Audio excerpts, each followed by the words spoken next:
vou resolver um problema da segunda lista de exercícios da disciplina de mecânica de sólidos. Mecânica de sólidos tem uma parte que é de mecânica de materiais, ou simplesmente mecânica, depende de onde está cursando, ela pode ter nome diferente, títulos diferentes para a mesma disciplina. Neste problema, que é o problema 12 da nossa lista, nós falamos sobre o fator de segurança. Então, no problema 12, nós iremos calcular qual a tensão admissível, na verdade, qual a força P admissível aplicada nesta peça, que é mostrada na figura, para que a carga máxima, ou a tensão máxima no cabo que está vindo aqui do ponto B para o ponto D, esteja dentro dos limites de segurança, considerando que há um fator de segurança de 3,2. Então, vamos ao problema e, posteriormente, a solução dele. Então, o problema diz o seguinte: sabendo que a carga limite no cabo BD, que é o cabo que pega aqui na peça em B e fixa numa parede ou num apoio aqui em D, é de 113 quilonewtons, então 113 mil newtons. E que o coeficiente de segurança exigido para a falha do cabo é de 3,2. Determine a intensidade do maior esforço P, que pode ser aplicado com segurança, conforme indicado, para o elemento ABC, que é a nossa peça. Pois bem, aqui é útil nós relembrarmos com a definição do fator de segurança, tá? Então, fator de segurança, ou coeficiente de segurança, como muitas vezes nós chamamos, nós representamos da seguinte maneira: o coeficiente de segurança vai ser igual ao valor da força limite que você pode aplicar numa peça para que eu tenha falha da peça, dividido pela força admissível, ou seja, a força que você admite para manter o sistema ainda dentro dos limites de segurança. Portanto, como nós estamos tratando de trações no cabo, eu vou escrever da seguinte maneira: eu vou dizer que o nosso coeficiente de segurança, ele é igual à tensão limite no cabo, que nós conhecemos, o valor da tensão limite é de 100 kN, dividido por uma tensão admissível. Dado o fator de segurança, nós vamos encontrar essa tensão admissível. Bom, nós temos o que foi nos dito no enunciado, que a tração limite no cabo para rompimento é de 100 kN. Tá? Então, e o nosso coeficiente de segurança, vamos colocar aqui, é de 3,2. Então, isso é conhecido. 3,2. Portanto, nós teremos aqui que a tração admissível, neste caso, vai ser igual à tração limite, que é conhecida, dividido pelo coeficiente de segurança, que é conhecido. Logo, nós teremos. Então, isso implica que a nossa tração admissível, o cabo, é de 100 kN, dividido por 3,2, portanto, a tração admissível é de 31,25 kN. Deixa eu arrumar a letra para ficar fácil de enxergar. 31,25 kN. Bom, esse é o valor de tração que nós vamos admitir na peça, no cabo, no caso, para que eu mantenha ainda o sistema em segurança. Agora, perceba que, voltando à figura, se eu vou aplicar uma tração aqui na figura, deixa eu mudar a cor, para ficar mais fácil. Eu tenho uma tração limite aqui,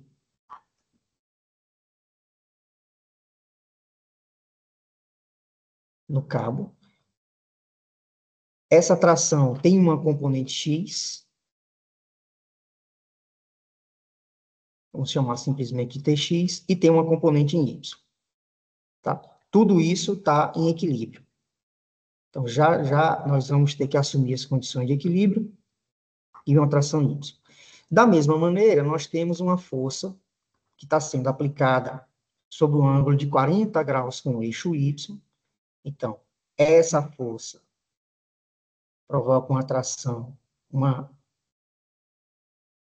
força aqui na direção Y, que eu vou chamar de PY, e uma força na direção X, que eu vou escrever para cá, PX. Na peça como um todo, nós temos também que a peça está aqui fixada no ponto C. O ponto C pode rotacionar, ou seja, a peça pode rotacionar em torno do ponto C, na verdade. Então nesse ponto, eu posso admitir forças de reação, que a gente pode chamar de CY, positivas, e CX. Bom, para que tudo esteja em equilíbrio, nós podemos admitir que a soma das forças, que essas são as condições de equilíbrio, né? A soma de todas as forças tem que ser iguais a zero. Isso implica que a soma de todas as componentes x e todas as componentes y tem que dar iguais a zero, e a soma dos momentos igual a zero, em relação a algum ponto, né? Que nós podemos escolher onde é esse ponto. A soma dos momentos tem que ser nula também. Tá? São condições necessárias para que haja o equilíbrio. Suficiente, também sabemos que as velocidades é igual a zero, a velocidade de translação da peça, que ela está parada, e a velocidade de rotação, ou a velocidade angular, também é igual a zero. Aí eu teria as condições suficientes, além da somatória das forças e dos momentos ser igual a zero. Ok. Pois bem, percebamos o seguinte: se nós aplicarmos a primeira condição de equilíbrio, o somatório de todas as forças é igual a zero, eu teria somatório das forças na direção x igual a zero, somatório das forças na direção y igual a zero. Isso me renderia equações com forças desconhecidas Cx e Cy, que eu não tenho como resolver. No entanto, o que me interessa é saber a P. Com um pouco de experiência, nós percebemos que se eu tomar o somatório dos momentos em C igual a zero, ou seja, se eu pegar aqui o ponto C, somar todos os momentos, as forças que vão realizar momento aqui são as componentes de P, que são desconhecidas, mas ambas podem ser escritas em termos do módulo da força P, e as componentes da atração, que é conhecida. Portanto, eu vou ter uma única força desconhecida, que é a força P, que é exatamente a força que eu quero. Portanto, eu não preciso utilizar a primeira condição de equilíbrio nesse problema para encontrar a força P. Eu preciso apenas utilizar a segunda condição de equilíbrio, a condição que a soma dos momentos é igual a zero, e eu vou escolher o ponto C. Então, a soma dos momentos em relação a C é igual a zero. Eu vou resolver logo abaixo, e para facilitar a solução, eu vou pegar uma cópia dessa figura, onde nós já temos algumas coisas escritas, e vou levar para que a gente possa observar. Então, vamos lá. Bom, vamos redimensionar, está grande demais. E deixa eu ajustar aqui. Ok, nós sabemos o valor da tração admissível, T. Então, para que eu tenha um valor de tração T admissível, eu vou encontrar o valor da força P admissível para manter tudo em segurança. Portanto, como eu falei agora há pouco, eu vou utilizar a seguinte ideia. P é tal que os momentos, a soma de todos os momentos em relação ao ponto C tem que ser igual a zero. Então, eu vou pegar os momentos em relação a C. Então, vamos lá. A soma dos momentos em relação ao ponto C tem que ser igual a zero. Como nós vamos calcular esses momentos? Aí, vamos à nossa prática, né? Bom, uma maneira simples é você perceber o seguinte: quando eu estou calculando o momento, tá? Eu vou pegar, por exemplo, o momento em relação a C.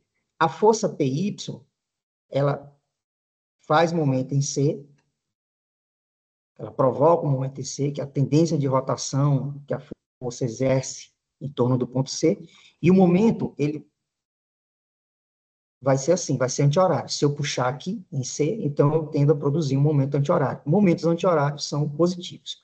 Como calculo o momento? Eu pego a força PY aqui, pego a linha de ação da força, eu multiplico a intensidade da força PY vezes a distância reta da força até o ponto onde eu quero calcular o momento. Vamos chamar essa distância aqui de D.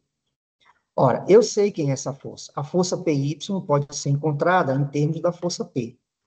Tá? Então, nós temos PY é igual a P vezes cosseno de 40.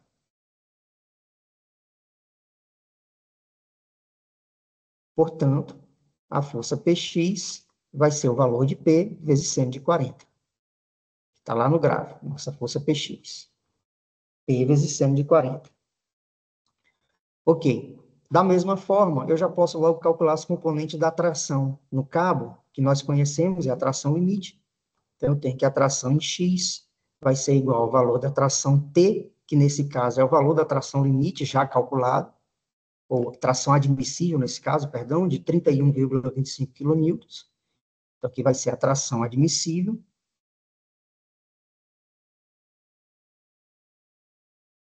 Vezes cosseno de 30, que é o ângulo que o cabo faz com a horizontal, e a componente TY, por sua vez, vai ser, então, deixa eu arrumar esse Y aqui, a tração admissível vezes seno de 30. Pois bem, então, voltando ao cálculo dos momentos, nós queremos calcular os momentos em relação a C. Eu tenho que a força PY, ela provoca um momento positivo, que vai ser o valor de PY vezes a distância reta D até o ponto C. Então, isso vai ficar PY, que vale P vezes cosseno de 40, vezes a distância vai ser a soma aqui de 450 milímetros mais 300 milímetros, isso dá 750 ou 0,75 metros. A outra força que provoca o momento é a força Px, que está aqui. Se eu pegar a linha de ação da força, na horizontal, a distância horizontal da força até o ponto C é de 375 milímetros. Agora, essa aqui vai ser a minha distância D. Pois, então, nós temos. E o momento é positivo, porque a tentativa de rotação também é horária aqui nesse caso. Então, nós teremos, o momento vai ser positivo, o valor da força, P vezes seno de 40, vezes a distância, que eu vou colocar em metros, 0,375. Pronto. As próximas forças que vão exercer momentos no ponto C, eu estou tentando apagar aqui para ficar mais fácil da gente visualizar, serão as forças, as componentes da tração Tx e Ty. Então, vamos lá. Como calcular? Eu vou seguir mais uma vez a mesma ideia. Eu vou pegar a linha de ação aqui da tração em x, que é horizontal, vezes a distância reta até o ponto C, que vai dar 0,375. Da mesma maneira, a linha de ação aqui da força y, vezes a distância até o ponto C da componente TY, que nesse caso vai ser de 300 milímetros. Então, essas forças, quando aplicarem momento, visto que elas estão puxando na direção do cabo D, o momento vai ser horário, portanto, negativo. Então, nós temos menos, vou começar aqui com Tx, o valor de Tx é o valor da tração admissível vezes cosseno de 30, vezes a distância reta, que é de 0,375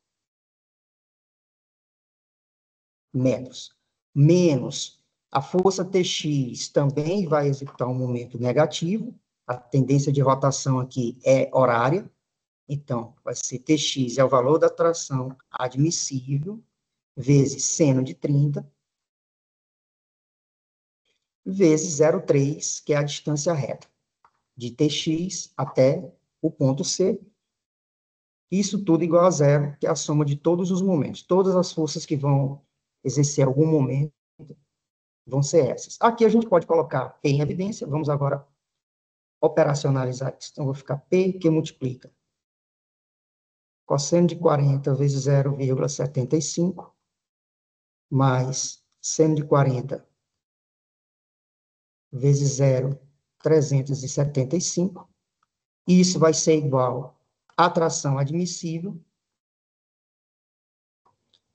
que multiplica cosseno de 30 vezes 0,375, mais seno de 30 vezes 0,3.